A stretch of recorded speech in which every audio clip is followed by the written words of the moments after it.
Bonjour, je suis Alissa Miles. Bienvenue sur ma chaîne Repère de l'histoire berbère. Je voulais vous remercier pour tous les commentaires que je reçois régulièrement, pour vous abonner à cette chaîne, pour partager son contenu. Grâce à vous, nous avançons et j'arrive à faire partager avec de plus en plus de personnes mes connaissances sur les berbères. Alors, nous nous retrouvons aujourd'hui pour le dénouement de la Deuxième Guerre punique que vous attendez depuis plusieurs semaines. Vous êtes de plus en plus nombreux à vous intéresser à ma petite chaîne, à vous abonner et à laisser des commentaires, auxquels je réponds bien volontiers.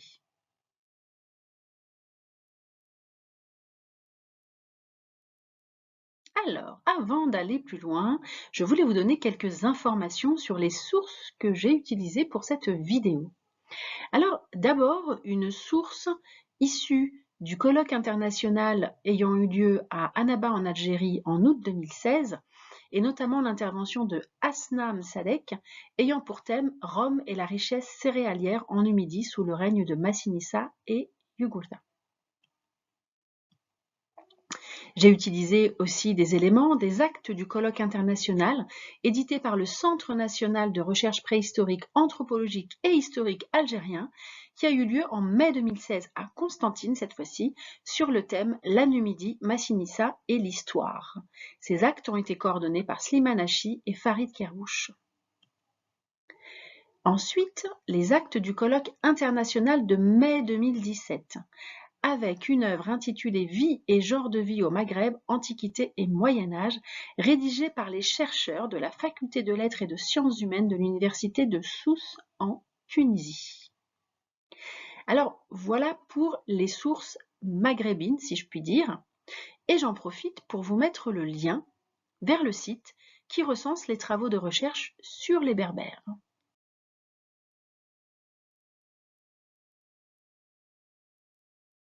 Si vous voulez télécharger les documents et en prendre connaissance par vous-même, je vous invite à vous rendre sur le site www.academia.edu/. Sachant que les textes sont téléchargeables gratuitement et que vous pouvez tout à fait en prendre connaissance pour vous faire votre propre idée, votre propre jugement. Ce site est en tout cas une mine d'informations.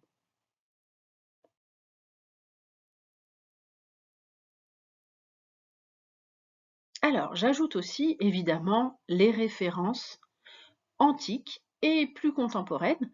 D'abord celle de Tite-Live, grand historien romain du 1er siècle avant notre ère, qui a largement écrit sur les guerres puniques et sur l'histoire romaine en lien évidemment avec les amis et ennemis du peuple romain de l'époque. Vous trouverez aussi l'œuvre de Gabriel Caen, qui est donc un historien et encyclopédiste français contemporain et spécialiste de l'histoire des Berbères. Et enfin, les écrits de Polybe, grand historien grec du IIe siècle avant notre ère, qui était aussi fasciné par l'œuvre de Massinissa et qui a connu Massinissa et qui a même voyagé en Numidie à l'époque où justement Massinissa avait unifié les territoires. Alors là, je vous en dis déjà trop. Il faut que nous avancions pour que vous découvriez comment se termine cette deuxième guerre punique. Alors, avant de démarrer, comme vous le voyez, chaque vidéo fait l'objet d'un travail important de recherche pour vous apporter le meilleur de mes connaissances. Alors, je vous remercie donc de votre soutien qui me conforte dans ma démarche. Alors, encore une fois, n'oubliez pas de liker, laissez un commentaire, je vous réponds dès que possible. Partagez les vidéos, abonnez-vous pour soutenir ma petite chaîne et cliquez sur les petites notifications pour pouvoir recevoir à chaque fois que je sors une nouvelle vidéo.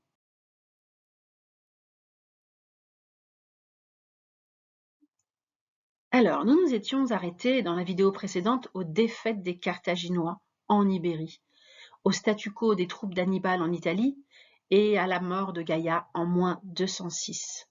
La mort de celui-ci fut un vrai tournant dans les stratégies locales d'alliance. Massinissa était donc en Ibérie, à combattre pour les Carthaginois les Romains. En face, c'est le général Scipion qui combattait les troupes carthaginoises et celles de Massinissa. Syphax était à ce moment-là allié de Rome. Gaïa et donc Massinissa alliés des Carthaginois. Sauf qu'à la mort de Gaïa, selon les règles de transmission du pouvoir en usage dans l'Antiquité berbère, ce n'est pas Massinissa, son fils, qui lui succéda, mais Ulzasen, l'oncle de Massinissa. À la mort de celui-ci, survenue quelques mois après son couronnement, sa femme, devenue veuve, épousa un certain Mazétule, qui est un lointain parent de Massinissa et qui devient, par le fait, tuteur des enfants d'Ulzasen. Les enfants d'Ulzasen sont au nombre de 2. Il y a d'abord le plus grand, prénommé Capussa, et son cadet, qui s'appelle Lacomazès. À la mort d'Ulzasen, c'est donc Capussa, son fils aîné, qui prend le trône. Massinissa n'était pas encore informé de la mort de son père, mais dans l'absolu, il ne pouvait pas faire valoir ses droits, puisque dans l'ordre de succession, il venait juste après son cousin. Lorsque Capussa mourut, peu de temps après, au cours d'une bataille, et il semble que ce soit son beau-père Mazétule qui soit à l'origine du piège qui donna la mort à Capussa. En effet, Mazétule souhaitait une alliance avec Syphax, et il soutenait l'accession au trône du petit frère de Capussa, Lacomazès. Et c'est lui qui prit donc sa suite. Sauf que, normalement, il arrive dans l'ordre de succession après Massinissa. Il usurpe donc le trône à Massinissa. Alors, du côté des Carthaginois, maintenant, nous sommes à une période où les défaites sont lourdes en Ibérie. Et les Carthaginois, à la mort de Gaïa, se rêvent sans doute à la tête des territoires numides. Ils avaient donc tout intérêt à tenir Massinissa éloigné de la succession, malgré le fait que celui-ci soit encore leur allié. Syphax, de son côté, qui était donc à ce moment-là toujours allié de Rome, avait sans doute le même objectif que les Carthaginois, régner sur l'ensemble des territoires voisins, à commencer par la Numidie des Massiles, où il avait réussi à placer Lacomazès, un allié, afin d'avoir les mains libres vers l'est. C'est dans cette configuration que les Carthaginois proposèrent à Lacomazès d'épouser une Carthaginoise de bonne famille. Et qu'Hasdrubal Gisco, le général carthaginois, qui avait promis sa fille à Massinissa, rompit l'accord pris avec Gaïa et donna sa fille, Sophonisbé, à Syphax, qui était déjà un vieux roi. Alors, si l'on en croit Tite-Live, Sophonisbé était très jeune lorsque son père la maria à Syphax, et c'est une union qu'elle accepta à contre-cœur, notamment puisqu'elle attendait le retour de Massinissa, à qui elle avait été promise et dont elle était éperdument amoureuse. Alors, par cette union, comme vous l'avez vu, Syphax rompt son alliance avec les Romains et devient allié des Carthaginois. Les Massaéciles sont donc alliés des Carthaginois, les Massiles, gouvernés par Lacomazès, alliés de Syphax, deviennent donc de fait alliés des Carthaginois. Massinissa, de son côté, avait plusieurs raisons de se rapprocher des Romains, alors qu'il combattait jusque-là dans le camp des Carthaginois. Pendant longtemps, ces derniers jouaient la comédie à Massinissa pour s'assurer de son amitié, espérant qu'il combatte avec eux jusqu'à l'écrasement de Scipion en Ibérie. Lorsque le retournement d'alliance arriva jusqu'aux oreilles de Massinissa, il comprit qu'on le trompait. les Phéniciens lui avaient offert des cavaliers pour aller combattre sous leur drapeau, tout en le trahissant dès qu'ils en avaient l'occasion. On ne sait pas ce qui fut prépondérant dans la décision de Massinissa de se rapprocher de Scipion. Le fait est que les revers essuyés par les Carthaginois en Espagne, combinés aux nouvelles qu'ils recevaient de Numidie,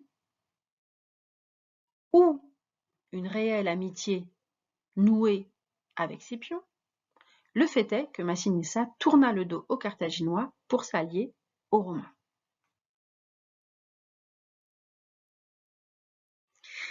Alors, avec son alliance matrimoniale, Syphax avait sans doute pour projet de posséder un jour la cité-État de Carthage. L'union des deux rois numides, donc Syphax et Lacomazès, à des Carthaginoises de haut rang, servait les intérêts de chacune des parties, et pour l'instant ces intérêts étaient convergents. Pour Syphax, cette alliance permettait d'empêcher Massinissa de retrouver son trône, et pour les Carthaginois, elle permettait d'avoir des alliés immédiats contre Rome après leur défaite en Ibérie et le statu quo en Italie. Plus tard, ils se retourneraient sans doute les uns contre les autres, mais chaque chose en son temps.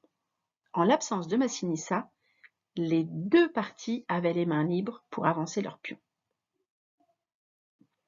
Lorsque Massinissa apprit la mort de son père et l'usurpation de son trône, et l'alliance des Carthaginois avec Syphax, il rejoignit Scipion avec l'ensemble de ses cavaliers, et il se mit d'accord avec le général romain pour quitter l'Espagne et rejoindre ses terres, tandis que Scipion devait rejoindre Rome pour ensuite débarquer sur les côtes numides. Afin de bénéficier d'une protection, Massinissa passa par la Maurétanie, où il comptait obtenir du roi Baga une escorte qui l'accompagnerait jusqu'au royaume de son père, dont seule la partie la plus à l'est avait été laissée à Lacomazès. Le reste, et notamment la capitale Cirta, ayant été prise par Syphax avec l'accord de ce dernier. Ce ne fut pas chose difficile de convaincre Baga, qui se méfiait du désir d'expansion de Syphax. Aujourd'hui, plutôt vers l'est, mais demain peut-être vers l'ouest. Baga offrit donc à Massinissa une escorte de 4000 hommes, qui l'accompagnèrent jusqu'aux limites de ses terres. Après avoir rassemblé 500 cavaliers parmi les siens et les fidèles partisans de sa famille, Massinissa se décida à attaquer Syphax. Scipion, de retour en Italie, couvert de gloire, est élu consul en moins 205. Il programme une expédition en Afrique pour l'année suivante. Alors pour Scipion, comme pour Massinissa, il s'agit de mettre Carthage à genoux.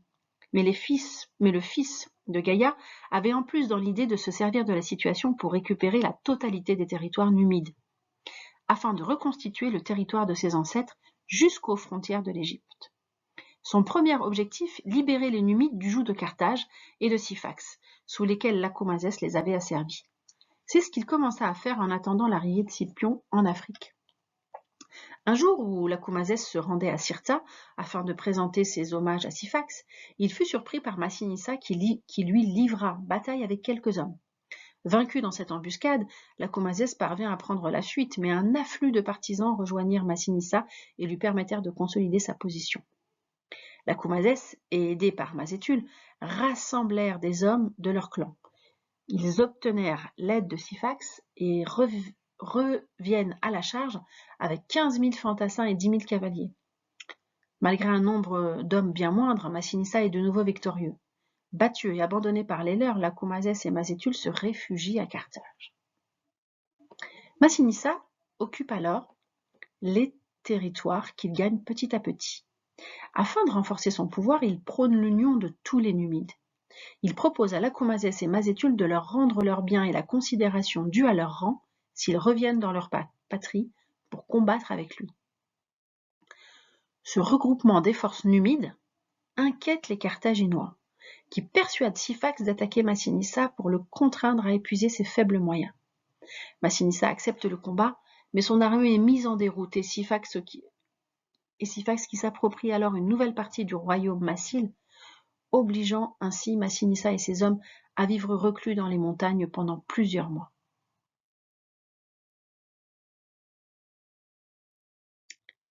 Scipion débarque sur les côtes africaine. Les Romains et les Numides s'attaquent à Utique, place forte des Carthaginois, qu'ils réussissent à prendre. Les Carthaginois demandent de l'aide à Syphax et décident au printemps 203 avant notre ère de passer à l'offensive dans la bataille dite des Grandes Plaines, qui s'achève avec la victoire de la coalition romano-numide. Massinissa et Laelius, un général romain, capturèrent alors Syphax près de Cirta en juin, et ils prennent la ville pour capitale du royaume d'Hémacile. Les Carthaginois battus négocient avec Scipion et acceptent les conditions qu'il leur impose. L'évacuation des forces carthaginoises présentes en Italie, en Gaule et abandon de l'Espagne. Cession de toute leur flotte, sauf 20 navires, et paiement d'une indemnité de 5000 talents. À la mort de Syphax, c'est son fils Vermina qui reprendra le trône pour quelque temps seulement, puisque les troupes de Massinissa reprendront du terrain sur tous les territoires numides pour les unifier. Alors, en parallèle, les forces carthaginoises stationnées en Italie, n'ayant jamais reçu le renfort attendu à Capoue, et tandis que les ambassadeurs carthaginois allaient à Rome faire ratifier le traité par le Sénat romain, Hannibal quitta l'Italie avec son armée en moins 203. Alors que le traité de paix est en négociation à Rome, un navire romain est attaqué par les Carthaginois au large de la Sicile et fait redémarrer le conflit.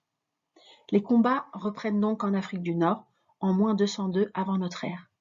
La rencontre des deux armées a lieu à la bataille de Zama. Les Romains, inférieurs en nombre, mais aidés de la cavalerie numide de Massinissa, remportent la victoire sur les Carthaginois. Pour honorer cette victoire, les Romains ajoutent le surnom Africanus au nom de Scipion, devenu dès lors Scipion l'Africain. De nouvelles conditions de paix sont imposées à Carthage, plus dures encore que les précédentes, qui étaient en cours de négociation. Le traité finit par être signé avec l'abandon de l'Espagne et des Baléares, la cession de la totalité de la flotte, sauf 10 navires, contre 20 précédemment, le paiement d'une indemnité de 10 000 talents, contre 5 000 précédemment, et sur 50 ans. Et enfin, quelque chose de très important, l'interdiction de toute action militaire des Carthaginois sans l'accord de Rome. Cette dernière disposition est très importante pour la suite, non seulement pour la fin de cette deuxième guerre punique, mais également pour justifier le démarrage de la troisième guerre punique qui aura lieu quelques années plus tard. Alors, l'échec des Carthaginois est très clairement profitable à Massinissa, qui récupérera d'abord une partie des éléphants de Carthage, puis annexa le royaume de Syphax, donc le royaume des Massaéciles, vers l'ouest. Il revendiqua d'autres territoires dominés par Carthage, sans opposition de ces derniers. Souvenez-vous, à l'instant, je vous disais que la dernière disposition du traité de paix était que toute action militaire des Carthaginois était interdite sans l'aval de Rome. Massinissa avait donc les mains libres pour récupérer tous les territoires qu'il souhaitait, puisque si les Carthaginois devaient réagir, cela entraînerait de nouveau une guerre. Et en l'état actuel de leurs forces, ce n'était pas possible pour les Carthaginois. Donc, Massinissa recouvre un royaume plus étendu, et tous les territoires grignotés initialement aux Numides après la création de la cité-État par Didon sont récupérés.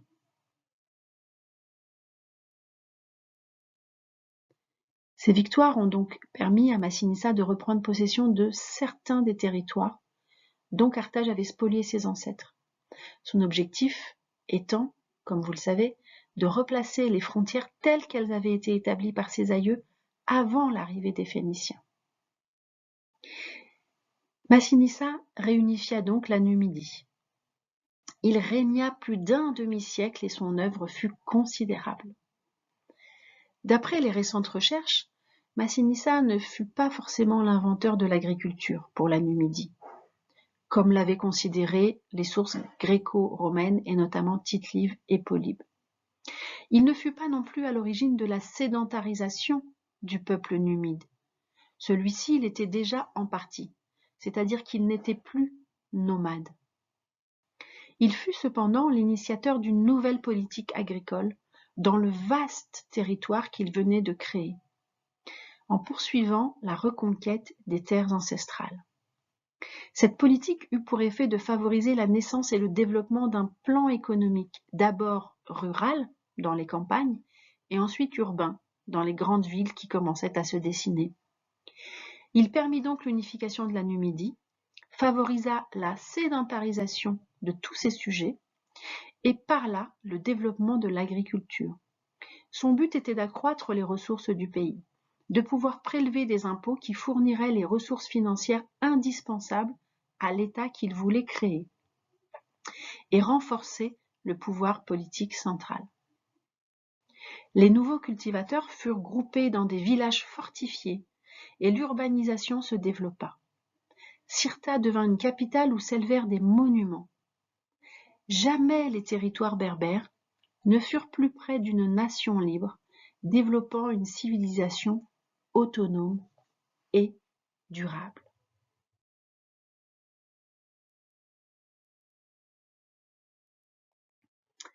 Alors, selon Tite-Live, Massinissa conserva l'amitié de Rome sans jamais devenir son vassal. Et contre les appétits impérialistes des Romains, il déclara même, dans une formule restée célèbre, « L'Afrique appartient aux Africains ».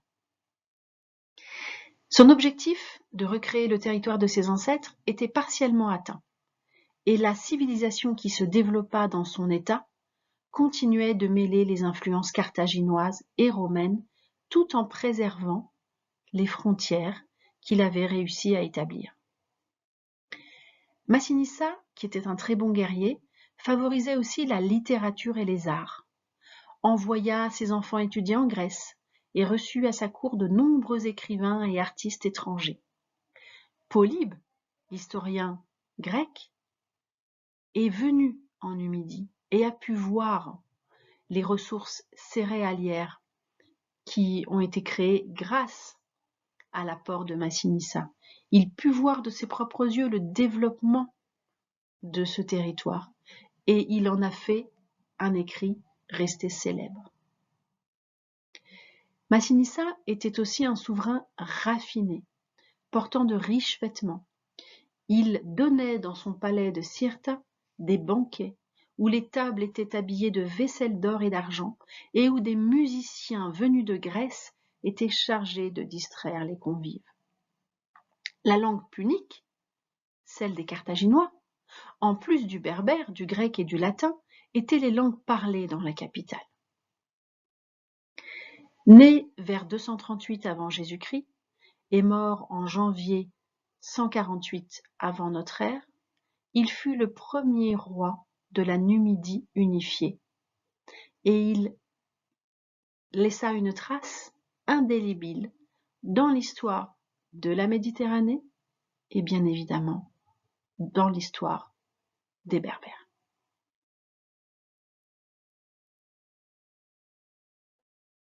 Alors voilà pour cette vidéo concernant le dénouement de la Deuxième Guerre punique. J'espère qu'elle vous aura plu. Nous nous retrouvons prochainement pour un nouvel épisode des Repères de l'histoire berbère. En attendant, vous pouvez vous rendre sur Amazon, Fnac et Librinova pour commander mon livre « Les Royaumes oubliés » retraçant l'histoire de Jugurthen, qui, je vous rappelle, est le petit-fils de Massinissa.